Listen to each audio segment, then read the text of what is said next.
Welcome to News Flakes on Signature TV. I'm Charles Pius. Children in Nigeria today joined their peers in other parts of the world to celebrate International Children's Day. The International Children's Day, which was first proclaimed in Geneva during the World Conference on Child Welfare in 1925, is set aside to honor the children and promote their rights and well-being. Some children and their parents who spoke to Signature TV bared their minds on the state of the Nigerian child under the prevailing situation in the country. Well, I can't say I'm pleased because the price of materials are increasing every day.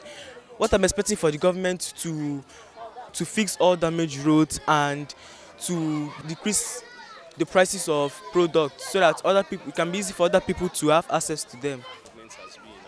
No, I'm not pleased because of things are increasing every second and every time, and the poor people won't be able to get things, and it makes people die every day because people are not able to afford things. We need more facilities for our studies and to go further. I thank God I've trained my children, but I pity those people that are still training their children now. Because for a child to wake up in the morning when we are training our children, we can use 20 naira to feed 3 children, and they'll wake up that morning and they'll eat and go to school. But now, one pack of small indomie is 250 naira.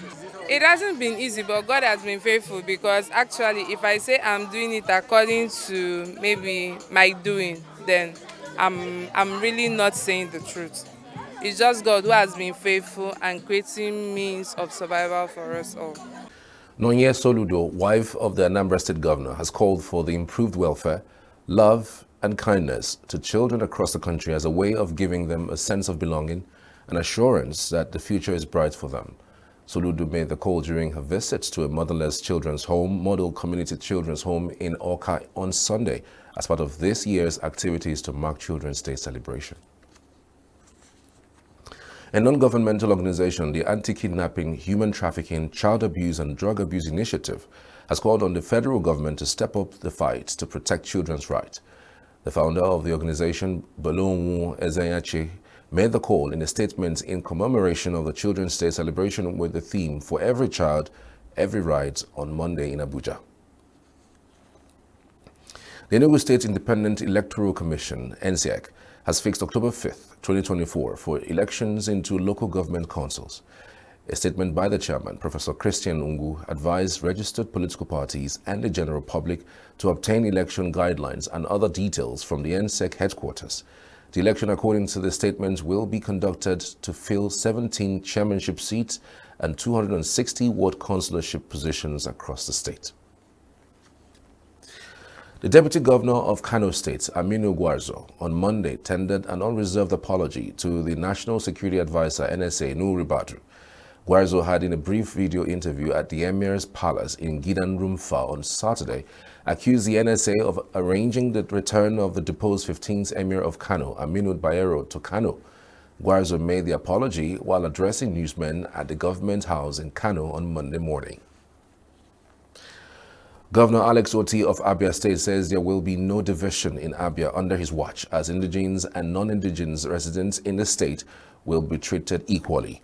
He said that his administration does not care where a resident of Abia comes from, but was only interested in the competence and what the person can offer the state in service.